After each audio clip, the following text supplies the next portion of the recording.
ಆಯ್ತು ನಮಸ್ಕಾರ, welcome back to my channel. ವಿಚಾರ ಏನು ಅಂತ ಹೇಳಿದ್ರೆ, ಇವತ್ತು ವಾರದ ಕತೆ ಕಿಚನ್ ಜೊತೆ ಎಪಿಸೋಡ್ ಇರುತ್ತೆ. ಸೊ ಎಪಿಸೋಡ್ ಅಲ್ಲಿ ಚೆನ್ನಾಗಿ ಆಡಿರೋರಿಗೆ ಪ್ರೋತ್ಸಾಹ ತುಂಬ್ತಾರೆ, ಸಹಕಾರ ಕೊಡ್ತಾರೆ. ಅದೇ ರೀತಿ ಯಾರು ಚೆನ್ನಾಗಿ ಆಡಿರೋ ಅವ್ರಿಗೆ ಮಹಾಮಂಗಳಾರತಿ ಮಾಡೋದಿನ ಇದಾಗಿರುತ್ತೆ. ಸೊ ಇವತ್ತು ಕಿಚ್ಚ ಸುದೀಪ್ ಸರ್ ಯಾವ್ದ್ರ ಬಗ್ಗೆ ಮಾತಾಡ್ತಾರೆ, ಯಾವ್ದ್ರ ಬಗ್ಗೆ ಮಸ್ಟ್ ಅಂಡ್ ಶುಡ್ ಆಗಿ ಮಾತಾಡಬೇಕು, ಅದೇ ರೀತಿ ಕಿಚ್ಚನ ಚಪ್ಪಾಳೆ ಯಾರು ಸಿಗಬಹುದು, ಸೊ ಯಾರು ಟಾಪ್ ಅಲ್ಲಿ ಇದ್ದಾರೆ, ಯಾರು ಬಾಟಮ್ ಅಲ್ಲಿ ಇದ್ದಾರೆ, ಅಲ್ಲಿ 8 ಜನ ಇದ್ದಾರೆ. ಇವತ್ತು ಯಾರು ಹೊರಗಡೆ ಬರಬಹುದು ಇದ್ರ ಬಗ್ಗೆ ಮಾತಾಡೋಣ. ಅದಕ್ಕೂ ಮುಂಚೆ ದಯವಿಟ್ಟು ಯಾರೆಲ್ಲ ವಿಡಿಯೋ ನೋಡ್ತಿರೋ ಫಸ್ಟ್ ಸಬ್ಸ್ಕ್ರೈಬ್ ಮಾಡ್ಕೊಳ್ಳಿ. ಅಟ್ಲೀಸ್ಟ್ 10 ರಿಂದ 15 ಲೈಕ್ಸ್ ಎಕ್ಸ್ಪೆಕ್ಟ್ ಮಾಡ್ತಾ ಇದ್ದೀನಿ ವಿಡಿಯೋಗೆ. ಕಿಚ್ಚ ಸುದೀಪ್ ಸರ್ ಯಾವ್ದ್ರ ಬಗ್ಗೆ ಮಾತಾಡಬಹುದು ಈ ದಿನ ಅಂತ ಹೇಳಿದ್ರೆ, ವಾರದ ಒಂದು ಎಪಿಸೋಡ್ ಅಂದ್ರೆ ವಾರದ ಮೊದಲನೇ ದಿನ ಒಂದು ನಾಮಿನೇಷನ್ ಟಾಸ್ಕ್ ಕೊಟ್ಟಿರ್ತಾರೆ. ಅದು ಎಲ್ರಿಗೂ ಕೊಟ್ಟಿರಲ್ಲ. ಕ್ಯಾಪ್ಟನ್ ಆದಂತಹ ಮಾಳುವವರಿಗೆ ಒಂದು ಸರ್ವಾಧಿಕಾರ ಕೊಡ್ತಾರೆ. ಅಂತದ್ರಲ್ಲಿ ಇಡೀ ಒಂದು 6 ಜನ ಒಂದೇ ಸಲ ನಾವು ನಾಮಿನೇಷನ್ಸ್ ಮಾಡ್ಬೇಕಂದ್ರೆ ತುಂಬಾನೇ ಕಷ್ಟ ಆಗುತ್ತೆ. ಸೊ ಅದರಲ್ಲೂ ಕೂಡ ಪಾಯಿಂಟ್ಸ್ ಕೂಡ ಬಿಗ್ ಬಾಸ್ ಕೊಟ್ಟಿರ್ತಾರೆ. ಇದಕ್ಕೆ ಸೂಕ್ತವಾಗಿ ನೀವು ಕೊಡ್ಬೇಕು. ಇದು ಕಾರಣ ಕೂಡ ಅವರೇ ಕೊಟ್ಟಿರ್ತಾರೆ. ಆ ಕಾರಣಕ್ಕೆ ಯಾರು ಸೂಕ್ತನೋ ಅವ್ರು ಮಾತ್ರ ನೀವು ನಾಮಿನೇಷನ್ಸ್ ಮಾಡ್ಬೇಕಂತ ಒಂದು ರೂಲ್ ಇಕ್ಕಿರ್ತಾರೆ. ಅದ್ರ ಪರವಾಗಿ ಮಾಡುವವರು ಅವ್ರಿಗೆ ಇರುವಂತಹ ಒಂದು ನಾಲೆಡ್ಜ್ ಅಲ್ಲಿ ತುಂಬಾ ಚೆನ್ನಾಗಿ ಕೊಟ್ರು. ಬಟ್ ಅದನ್ನ ಯಾರು ಸ್ವೀಕಾರ ಮಾಡಿದ್ರೆ ಎಲ್ಲ ತಿರಸ್ಕಾರ ಮಾಡಿದ್ರು. ಎಲ್ಲರಿಗೂ ವಿರೋಧ ಕೂಡ ಆಯ್ತು. ಆ ಒಂದು ಕಾರಣದಿಂದ ನಿನ್ನೆ ಒಂದು ಎಪಿಸೋಡ್ ಅಲ್ಲಿ ಅವರಿಗೆ ಕಳಪೆ ಕೂಡ ಸಿಕ್ತು. ಅದೇ ಮೇನ್ ರೀಸನ್ ಕೂಡ ಆಗಿತ್ತು. ಸೊ ಇದ್ರ ಬಗ್ಗೆ ಮಾಡುವವರು ಮಾಡಿದಂತಹ ಒಂದು ನಾಮಿನೇಷನ್ಸ್ ಕರೆಕ್ಟ್ ಆಗಿದೆ, ಕೊಟ್ಟಿರುವಂತಹ ಕಾರಣಗಳು ಕರೆಕ್ಟ್ ಆಗಿದೆ ಅನ್ನೋದ್ರ ಬಗ್ಗೆ ಡೆಫಿನೆಟ್ಲಿ ಸುದೀಪ್ ಸರ್ ಮಾತಾಡ್ತಾರೆ.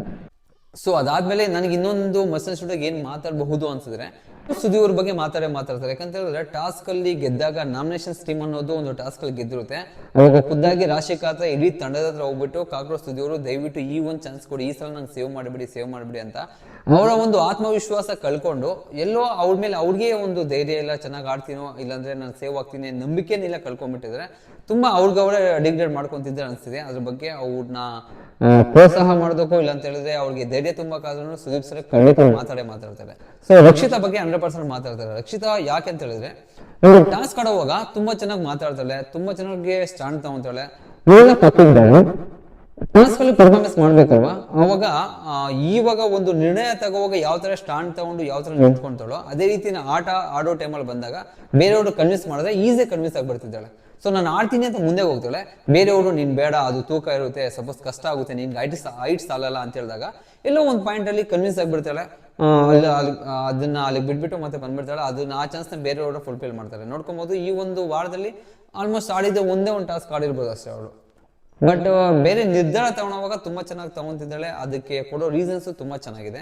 ಸೊ ಆ ಒಂದು ವಿಚಾರದ ಬಗ್ಗೆ ಖಂಡಿತ ಮಾತಾಡ್ತಾರೆ. ಇನ್ನೊಂದೇನು ಅಂತ ಹೇಳಿದ್ರೆ, ಗಿಲ್ಲಿಗೂ ಮತ್ತೆ ರಕ್ಷಿತಾಗೆ ಇಬ್ಬರಿಗೂ ಸೇರಿ ಕ್ಲಾಸ್ ತಗೋಬಹುದು ಹೇಳ್ಬೇಕು ಅಂತ ಹೇಳಿದ್ರೆ.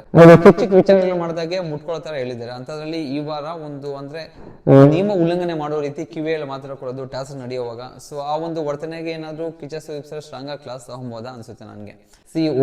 ಬಹುಮತ ಬಂದಾಗ ಯಾವುದೇ ಇಡೀ ತಂಡ ಆಗಿರ್ಬೋದು, ನಾಮಿನೇಷನ್ ಆಗಿರೋ ತಂಡ ಆಗ್ಬೋದು, ಈ ಕಡೆ ಸೇಫ್ ಆಗಿರೋ ತಂಡ ಆಗಬಹುದು, ಬಹುಮತ ಅಂದಾಗ ಯಾರು ಬರ್ತಾ ಇಲ್ಲ. ಈಗ ಬಹುಮತ ಅಂದಾಗ ಮೆಜಾರಿಟಿ ಪೀಪಲ್ಸ್ ಯಾರಿಗೂ ವೋಟ್ ಹಾಕ್ತಾರೋ, ಯಾವ್ದು ಡಿಸಿಷನ್ ತಗೊಂತಾರೋ ಅದಕ್ಕೆ ಓಕೆ ಅನ್ಸ್ಬೋದಾಗಿತ್ತು. ಬಹುಮತ ಅಂತ ಎಲ್ಲಿಕ್ತಿದಾರೋ ಅದಕ್ಕೆ ಎರಡೂ ತಂಡಗಳು ಕೂಡ ಅದಕ್ಕೆ ನಿಂತ್ಕೊಂಡಿಲ್ಲ, ಅದಕ್ಕೆ ಸ್ಟ್ಯಾಂಡ್ ತಗೊಂಡಿಲ್ಲ. ಆಕ್ಚುಲಿ ನಾಮಿನೇಷನ್ಸ್ ಟೀಮ್ 2 ಸಲ ಅದನ್ನ ಮಿತಿ ಮೀರಿದ್ರೆ, ಇದು ಸೇಫ್ ಟೀಮ್ ಒಂದ್ಸಲ ಮಿತಿ ಮೀರಿದೆ. ಸೊ ಇದ್ರ ಬಗ್ಗೆ 100% ಕ್ಲಾಸ್ ತಗೊಂತಾರೆ. ಸ್ಪೆಷಲ್ ಕ್ಲಾಸ್ ಯಾರಿಗಾದ್ರು ಇರಬಹುದು ಅಂತ ಹೇಳಿದ್ರೆ ಜಾನ್ವಿಯವರಿಗೆ ಖಂಡಿತವಾಗಿ 100% ಕ್ಲಾಸ್ ಇದ್ದೇ ಇರುತ್ತೆ. ಯಾಕಂತ ಹೇಳಿದ್ರೆ ಅವರು ಚಾನಲ್ ಕೆಲಸ ಮಾಡ್ತಿರೋರಿಗೆ ಸೇವ್ ಮಾಡ್ತಾರೆ. ಸೊ ಚಾನಲ್ ಬಗ್ಗೆ ಅವರು ಮೆನ್ಷನ್ ಮಾಡಿ ಅದ್ರ ಬಗ್ಗೆ ಪದೇ ಮಾತಾಡೋದು, ಅವರು ಮಾತಾಡೋದನ್ನ ಕೇಳಿಸ್ಕೊಂಡು ಬೇರೆ ರಿಷಾ ಅವರಾಗಿರ್ಬೋದು, ರಾಶಿಕ್ ಅವರಾಗಿರ್ಬೋದು, ಸ್ಪಂದನ ಆಗಿರ್ಬೋದು, ಕಾವ್ಯ ಅವರಾಗಿರ್ಬೋದು ಪದೇ ವಿಚಾರ ಮಾತಾಡ್ತಿದ್ರು. ತೋರಿಸಿರುವ ಕಾರಣಕ್ಕಾದ್ರೂ ಡೆಫಿನೆಟ್ಲಿ ಅದ್ರ ಬಗ್ಗೆ ಮಾತಾಡ್ತಾರೆ. ಮತ್ತೆ ಅವರು ಕೆಲವೊಂದು ವರ್ಡ್ಸ್ ನ ಜಾರ್ ಬಿಡ್ತಿದ್ದಾರೆ. ಏನೋ ಒಂದು ಮಾತಾಡೋ ಒಂದು ಬರದಲ್ಲಿ ಅವರ ಒಂದು ವ್ಯಕ್ತಿತ್ವನೋ ಏನೋ ಗೊತ್ತಿಲ್ಲ, ಆತರ ಮಾತ್ ಬಂದ್ಬಿಡ್ತಿದೆ. ಡೆಫಿನೆಟ್ಲಿ ಅದ್ರ ಬಗ್ಗೆ ಮಾತಾಡ್ಬೋದು. ನಿಮ್ಗೆ ನಿನ್ನೆ ಎಪಿಸೋಡ್ ನೋಡೋದ್ಮೇಲೆ ನನ್ಗೊಂದು ಮನ್ಸಿಗೆ ಬಂತು. ಅದೇನು ಅಂತ ಹೇಳಿದ್ರೆ, ಇಷ್ಟು ದಿನ ಕಾವ್ಯ ಗಿಲ್ಲಿ ಜೊತೆ ಇರ್ತಾ ಇದ್ಲು. ಸೊ ಅದರಿಂದ ಗಿಲ್ಲಿ ಅವರ ಒಂದು ಶಾಡೋದಲ್ಲಿ ಇದ್ದಿದ್ದಕ್ಕೇನೋ ಗೊತ್ತಿಲ್ಲ, ಕಾವ್ಯ ಏನ್ ಮಾಡಿದ್ರು ನಮ್ಗೆ ಅದು ಒಳ್ಳೇದ್ ಅನಿಸ್ತಿತ್ತು, ಗುಡ್ ಅನಿಸ್ತಿತ್ತು. ಬಟ್ ಇತ್ತೀಚೆಗೆ ಏನಾಗ್ಬಿಟ್ಟಿದೆ ಅಂತ ಹೇಳಿದ್ರೆ, ಕಾವ್ಯ ಗಿಲ್ಲಿ ಕಡೆಯಿಂದ ಸ್ವಲ್ಪ ದೂರ ಆಗಿದ್ದಲ್ಲ ಅನಿಸ್ತಿದೆ ನಮ್ಗೆ. ಅದು ವಾಂಟೆಡ್ಲಿ ಆಗಿದೆ ಇಲ್ಲ ಬೇಕಂತ ಆಗಿದೆ ಅದು ಗೊತ್ತಿಲ್ಲ, ಬಟ್ ಅದು ಅನಿಸ್ತಿದೆ. ಸೊ ಆ ಒಂದು ವಿಚಾರದಿಂದ ಕಾವ್ಯ ತಗೊಂತಿರೋ ಡಿಸಿಷನ್ಸ್ ಆಗಿರ್ಬೋದು, ರಕ್ಷಿತಾ ಶೆಟ್ಟಿ ಬಗ್ಗೆ ಹೇಳ್ತಿರೋ ಅವರ ಒಂದು ವ್ಯಕ್ತಿತ್ವ ಬಗ್ಗೆ ಮಾತಾಡ್ತಿರೋ ಮಾತುಗಳಾಗಿರ್ಬೋದು, ಎಲ್ಲೋ ನಂಗೆ ಒಂಚೂರು ಬೇಡ ಅನಿಸಿದೆ. ಸೊ ಇದೇ ರೀತಿ ಮುಂದೆ ಕಂಟಿನ್ಯೂ ಆದ್ರೆ ಕಾವ್ಯ ಅವರು ಕೂಡ ತುಂಬಾ ಡೇಂಜರ್ ಝೋನ್ಗೆ ಬರೋ ಸಾಧ್ಯತೆ ಇರುತ್ತೆ.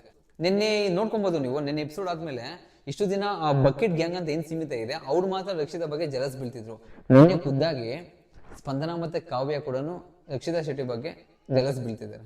ಅದ್ ನಂಗೆ ಯಾಕೋ ಬೇಜಾರ. ಯಾಕಂತ ಹೇಳಿದ್ರೆ ಪ್ರತಿಯೊಂದು ಹೋಗಿ ಶೇರ್ ಮಾಡ್ಕೊಂತಾಳೆ, ನಮ್ಮೂರು ಅಂತ ನೋಡ್ತಾಳೆ.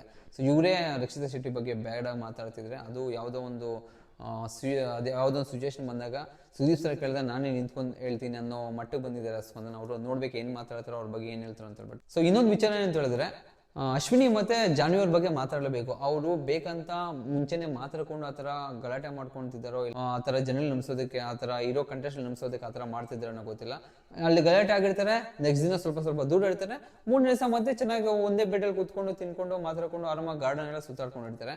ಇದ್ರ ಬಗ್ಗೆ ಮೋಹಿತ್ ಏನಾದ್ರು ಮಾತಾಡ್ಬಹುದು. ಸೂರಜ್ ಅವರು ಆಗಿರ್ಬೋದು, ಅಭಿ ಅವರು ಆಗಿರ್ಬೋದು, ಸ್ಪಂದನ ಅವರು ಆಗಿರ್ಬೋದು, ಮತ್ತೆ ಕಾವ್ಯ ಆಗಿರ್ಬೋದು, ಎಲ್ಲೂ ಕಾಣಿಸ್ಕೊಂತಿಲ್ಲ. ಸೊ ಇದ್ರ ಬಗ್ಗೆ ಏನಾದ್ರು ಸ್ಪೆಷಲ್ ಕ್ಲಾಸ್ ತಗೊಬೋದಾ ಅಂತ ನನ್ಗನ್ಸಿದೆ. ಸೊ ಇಷ್ಟು ವಿಚಾರಗಳ ಬಗ್ಗೆ ಮಾತಾಡಬಹುದು. ಅದೇ ರೀತಿ ಯಾರ್ದಾದ್ರೂ ನಾನು ಮಿಸ್ ಮಾಡಿದ್ರೆ ದಯವಿಟ್ಟು ಕಮೆಂಟ್ ಮೂಲಕ ತಿಳಿಸ್ಕೊಡಿ. ಅದೇ ರೀತಿ ಕಿಚ್ಚನ ಚಪ್ಪಾಳೆ ಯಾರಿಗೆ ಸಿಗಬಹುದು ಅಂದ್ರೆ, ನನಗೆ ಇಷ್ಟು ದಿನ ಅನಿಸ್ತಿತ್ತು ಅಶ್ವಿನಿ ಗೌಡ ಅವ್ರು ಎಲ್ಲೋ ನಿಜ ಹೇಳ್ಬೇಕು ಅಂತ ಹೇಳಿದ್ರೆ ಅವ್ರ ವ್ಯಕ್ತಿತ್ವ, ಅವ್ರ ರಿಯಲ್ ಮೆಂಟಾಲಿಟಿ ಅನ್ನೋದು ನಮ್ಮೆಲ್ಲರಿಗೂ ಗೊತ್ತು. ಬಟ್ ಆದ್ರೂ ಅವ್ರು ಕಂಟ್ರೋಲ್ ಮಾಡ್ಕೊಂಡು ಈ ವಾರ ಎಲ್ಲೋ ನನ್ನನ್ನು ತೋರಿಸ್ಕೊಬೇಕು, ಕಿಚನ್ ಚಪ್ಪಾಳೆ ತಗೊಬೇಕು, ಇಲ್ಲಾಂತೆಲ್ಲ ಉತ್ತಮ ತಗೊಬೇಕು ಅನ್ನೋ ಒಂದು ಆಟ ನಮಗೆ ಅದು ಎವಿಡೆಂಟ್ಲಿ ಕಾಣಿಸ್ತಾ ಇತ್ತು. ಅದರಲ್ಲಿ ನೆನ್ನೆ ಒಂದು ಟೀಮ್ ನಡೀತಲ್ವ, ನೆನ್ನೆ ಉತ್ತಮ ಕಳಪೆ ಕೊಟ್ಟಾಗ ಎಲ್ಲ ಡಿಸ್ಕಸ್ ಮಾಡ್ಕೊಂಡೆ ಬಿಫೋರ್ ಖಂಡಿತ ಇದನ್ನು ಮಾತಾಡ್ತಾರೆ. ಯಾಕಂದ್ರೆ ಕಳಪೆ ಬರೋಕ್ಕೂ ಮುಂಚೆ ಜಾನ್ವಿ ಅವರು, ಅಶ್ವಿನಿ ಗೌಡ ಅವರು ಮತ್ತೆ ನಮ್ಮ ಧ್ರುವಂತ್ ಅವರು, ಸುದೀರ್ ಇವರೆಲ್ಲ ಮಾತಾಡ್ಕೊಂಡು ಮಾಡೋರಿಗೆ ಓಟ್ ಹಾಕ್ಬೇಕು ಅಂತ ನಿರ್ಧಾರ ಮಾಡಿರ್ತಾರೆ. ಅದ್ರ ಬಗ್ಗೆ ಮಾತಾಡ್ತಾರೆ, ಹೋಗ್ಬಿಟ್ಟೆ. ಇದ್ರ ಬಗ್ಗೆ ಖಂಡಿತ ಮಾತಾಡ್ತಾರೆ. ಅಶ್ವಿನಿ ಅವ್ರ ವಿಚಾರಕ್ಕೆ ಬಂದಾಗ ಅದು ಕೋಇನ್ಸಿಡೆನ್ಸ್ಲಿನೋ ಇಲ್ಲಂತ ಬೇಕಂತಾನೋ ಗೊತ್ತಿಲ್ಲ, ಬಟ್ ಉತ್ತಮ ಸಿಕ್ತು, ಹ್ಯಾಪಿ. ಯಾಕಂತ ಹೇಳಿದ್ರೆ ಒಂದು ವಿಚಾರ ಅಂತ ಬಂದಾಗ, ಒಂದು ಟೀಮ್ ಅಂತ ಬಂದಾಗ ಎಲ್ಲೂ ಗಲಾಟೆ ಮಾಡ್ಕೊಂತಿದ್ರೆ ಅವ್ರಿಗೆ ಸಮಾಧಾನ ಮಾಡೋದಾಗಿರ್ಲಿ, ಕೆಲವೊಂದು ಇನಿಷಿಯೇಟಿವ್ ತಗೊಂಡು ಮಾತಾಡೋದಾಗಿರ್ಲಿ, ಸೊ ಇದೆಲ್ಲ ಚೆನ್ನಾಗಿ ಮಾಡ್ತಿದ್ರು. ಆ ಒಂದು ವಿಚಾರದಿಂದ ಅವ್ರಿಗೆ ಉತ್ತಮ ಸಿಕ್ತು.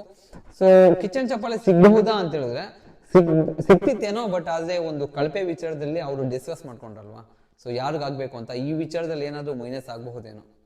ಸೊ ಸೊ ಇನ್ಯಾರಿಗಾದ್ರೂ ಸಿಗ್ಬೋದು ಅಂತ ಹೇಳಿದ್ರೆ, ಲೈಕ್ ರಕ್ಷಿತಾಗೂ ಸಿಗ್ಬೇಕಂತ ಹೇಳಿದ್ರೆ ಅದೇ ಕೆಲವೊಂದು ನಿಯಮ ಉಲ್ಲಂಘನೆ ಮಾಡಿರ್ತಾರೆ, ಆ ವಿಚಾರದಿಂದ ಏನಾದ್ರು ಅವ್ರಿಗೂ ಮಿಸ್ ಆಗ್ಬೋದಾ. ಸೊ ನನ್ಗನ್ಸುತ್ತೆ ಅಶ್ವಿನಿ, ರಕ್ಷಿತಾ ಮತ್ತೆ ಮಾಡೋರು ಇವ್ರು ಮೂವರಲ್ಲಿ ಯಾರಿಗಾದ್ರೂ ಒಬ್ಬರಿಗೆ ಕಿಚನ್ ಚಪ್ಪಾಳೆ ಸಿಗ್ಬೋದು ಅಂತ ನನ್ಗನ್ಸಿದೆ. ಯಾಕಂತ ಹೇಳಿದ್ರೆ ಕೆಲವೊಂದು ಪ್ಲಸ್ಸು ಇದೆ, ಮೈನಸ್ಸು ಇದೆ. ಸೊ ಎಲ್ಲರಿಗೂ ಬರೀ ಪ್ಲಸ್ ಇದೆ ಅಂತ ಹೇಳ್ತಿಲ್ಲ, ಬಟ್ 3 ಜನ ಈ ಒಂದು ವಾರ ಕಂಪೇರ್ ಮಾಡಿದಾಗ ಅವ್ರು 3 ಜನನು ಒಂದು ಸ್ಕ್ರೀನ್ ಪ್ರೆಸೆನ್ಸ್ ಆಗಿರ್ಬೋದು, ಮಾತುಗಳು ತಗೊಂಡ ಡಿಸಿಷನ್ಸು ಅಂದ್ರೆ ಮಾಡೋರು ಮನೆಯವ್ರ ಪ್ರಕಾರ ಅವ್ರು ಆಕ್ಚುಲಿ ಮಾಡಿದ್ ರಾಂಗ್ ಅನ್ಸುತ್ತೆ. ಬಟ್ ಆಚೆಯಿಂದ ನಾವು ನೋಡೋರಿಗೆ ನಮ್ಗೆಲ್ಲ ಒಂದು ರೀತಿಯಲ್ಲಿ ಮಾಡಿದ್ರೆ ಸರಿ ಅನಿಸ್ತು. ಅಷ್ಟು ಜನ ಮುಂದೆ ಬಿದ್ರು ಅವರ ವ್ಯಕ್ತಿತ್ವ ಕಳ್ಕೊಂಡಿರ, ಎಲ್ಲಿ ಜಾಸ್ತಿ ಮಾತಾಡಿದಿರ, ಒಂದು ಮೂಮೆಂಟ್ ಅಲ್ಲಿ ನೇಟಲ್ಲಿ ಮುಳ್ಗೋವಾಗ ರಿಷ್ ಅವರು ಟಾಂಗ್ ಮಾಡಿದ್ರು, ಮುಳ್ಕೊಳ್ಳಿ, ನಿಮ್ಗೇನ್ ಕೆಲಸ ಇಲ್ವ, ಇದೊಂದು ಕರ್ಮನ ಅಂತ ಅವರು ಈ ತರ ಮಾತಾಡಿದ್ರು ಯಾವುದೇ ರೀತಿ ಅವರು ಕಂಟ್ರೋಲ್ ತಗ್ಬಿಟ್ಟು ಬೇರೆ ಏನು ಮಾತಾಡಕ್ ಹೋಗಿಲ್ಲ. ಆಕ್ಚುಲಿ ಕ್ಯಾಪ್ಟನ್ ಅನ್ನೋದು ಒಂದು ಅಧಿಕಾರ, ಬಟ್ ಅಧಿಕಾರದಲ್ಲಿ ಬಂದಾಗ ಮಾಡೋರು ತುಂಬಾನೇ ನೋವು ಅನುಭವಿಸಿದ್ರು. ಯಾಕಂತ ಹೇಳಿದ್ರೆ ಪ್ರತಿಯೊಂದು ಟಾಸ್ಕ್ಗೂ ಅವ್ರನ್ನೇ ಉಸ್ತುವಾರಿ ಇರ್ತಾ ಇದ್ರು. ಪ್ರತಿಯೊಂದು ಅವ್ರೇನಾದ್ರು ಟೀಮ್ ಅವ್ರು ಏನಾದ್ರು ಮಿಸ್ ಮ್ಯಾಚ್ ಮಾಡಿದಾಗ ಡೆಫಿನೆಟ್ಲಿ ಆ ಡಿಸಿಷನ್ ನ ಮಾಡೋರು ತಗೋಬೇಕಾಗಿತ್ತು. ಸೊ ಬೇರೆಯವ್ರು ಏನೋ ಗೊತ್ತಿಲ್ಲ, ಬೇರೆಯವ್ರು ತಗೊಂಡ್ರೆ ಅವ್ರು ಸ್ಪೋರ್ಟಿವ್ ಆಗಿ ತಗೊಂತಾರೆ, ಇದ್ದಿದ್ದೀನಿ ಇದ್ದಂಗೆ ಹೇಳ್ತಾರೆ, ಆಚೆಯಿಂದ ಬಂದ್ರು ಈಸಿಯಾಗಿ ಸ್ವೀಕಾರ ಮಾಡ್ತಾರೆ. ಬಟ್ ಮಾಡೋರು ಹಂಗಲ್ಲ, ಅವ್ರಿಗೆ ಇರುವಂತಹ ಒಂದು ಅಧಿಕಾರದಿಂದ ಅವ್ರಿಗೆ ನಾಮಿನೇಷನ್ಸ್ ಆಗಿರ್ಬೋದು ಇದೆ. ಸೊ ಆ ಕಡೆಯಿಂದ ಏನಾದ್ರು ಅವರು ನೆಗೆಟಿವ್ ಆಗಿ ಮಾತಾಡಿದಾಗ ಅದನ್ನ ತಗೊಳಕ್ಕಾಗಲ್ಲ. ಬೆಸ್ಟ್ ಎಕ್ಸಾಂಪಲ್ ಏನು ಅಂತ ಹೇಳಿದ್ರೆ, ನಿನ್ನೆ ಅವರು ಕಳಪೆಗೆ ಹೋದಾಗ ಅವರು ತುಂಬಾ ಒಂಥರ ಅವ್ರ ಮುಖ ನೋಡಿದ್ರೆ ಒಂಥರ ಬೇಜಾರಾಗ್ತಿತ್ತು. ಸೊ ಆ ಒಂದು ಮಕ್ಕಳ ದಿನಾಚರಣೆ ಆದ್ರಿಂದ ಅವ್ರ ಮಕ್ಕಳ ಒಂದು ವಿಜುವಲ್ಸ್ ಬಂದಿರುತ್ತೆ, ಅದನ್ನು ಕೂಡ ನೋಡಿಲ್ಲ. ಅದು ಮಿಸ್ ಮಾಡ್ಕೊಂಡಾಗ ಅವ್ರು ಹತ್ತಿದ ರೀತಿ ಇಲ್ಲ ನಮಗೂ ಒಂಚೂರು ಎಮೋಷನ್ ಆಯಿತು. ಸೊ ನನ್ಗನ್ಸುತ್ತೆ ಮಾಡೋರ್ಗೆ ಏನಾದರೂ ಉತ್ತಮ ಕೊಡಬಹುದಾ ಅಂತ. ಯಾಕಂದ್ರೆ ಮನೆಯವರೆಲ್ಲ ಹಿಂತಿರುಗಿದ್ರು ಅವ್ರು ಯಾವುದೇ ರೀತಿ ಕಂಟ್ರೋಲ್ ತಪ್ಪಿದಿರ, ಯಾವುದೇ ರೀತಿ ಕಂಟ್ರೋಲ್ ತಪ್ಪಿ ಯಾವುದೇ ರೀತಿ ಕೆಟ್ಟ ಮಾತಾಗಿರ್ಬೋದು, ಬೇರೆ ರೀತಿಯಲ್ಲಿ ಯಾವುದೇ ರೀತಿ ಮಾಡಿಲ್ಲ. ಸೊ ಅವ್ರಿಗೆ ಏನಾದ್ರು ಸಿಗಬಹುದಾ ಅಂತ ನನ್ಗನ್ಸಿದೆ. ರಕ್ಷಿತಾ, ಮಾಳು ಮತ್ತು ಅಶ್ವಿನಿಯಲ್ಲಿ ಇವ್ರ 3ರಲ್ಲಿ ಒಬ್ರು ಸಿಗ್ಬೋದು. ಸೊ ವೋಟಿಂಗ್ ವಿಚಾರಕ್ಕೆ ಬಂದ್ರೆ ಈ ವಾರದಲ್ಲಿ 8 ಜನ ನಾಮಿನೇಷನ್ಸ್ ಆಗಿದೆ. ವೋಟಿಂಗ್ ಲಿಸ್ಟ್ ನಾನು ಯಾವ ತರ ಹೇಳ್ತೀನಿ ಅಂತ ಹೇಳಿದ್ರೆ, ಬಾಟಮ್ ಇಂದ ಹೇಳ್ಕೊಂಡ್ಬರ್ತೀನಿ. ಕೊನೆಯ ಪ್ಲೇಸ್ ಅಲ್ಲಿ ಬಂದ್ಬಿಟ್ಟು ರಿಷಾ ಅವರು ಇದ್ದಾರೆ. ಸೊ ಅದೇ ರೀತಿ 7ನೇ ಪ್ಲೇಸ್ ಅಲ್ಲಿ ಬಂದ್ಬಿಟ್ಟು ಕಾಕ್ರೋಚ್ ಸುದ್ದಿ ಅವರು ಇದ್ದಾರೆ. 6ನೇ ಪ್ಲೇಸ್ ಅಲ್ಲಿ ಜಾನ್ವಿ ಅವರು ಇದ್ದಾರೆ. 5ನೇ ಪ್ಲೇಸ್ ಅಲ್ಲಿ ಧ್ರುವಂತ್ ಅವರು ಇದ್ದಾರೆ. 4ನೇ ಪ್ಲೇಸ್ ಅಲ್ಲಿ ಬಂದು ರಾಶಿಕ್ ಅವರು ಇದ್ದಾರೆ. ಸೊ 3ನೇ ಪ್ಲೇಸ್ ಅಲ್ಲಿ ರಘು ಅವರು ಇದ್ದಾರೆ. 2ನೇ ಪ್ಲೇಸ್ ಅಲ್ಲಿ ಅಶ್ವಿನಿ ಅವರು ಇದ್ದಾರೆ. 1ನೇ ಪ್ಲೇಸ್ ಅಲ್ಲಿ ರಕ್ಷಿತಾ ಶೆಟ್ಟಿ ಇದ್ದಾರೆ.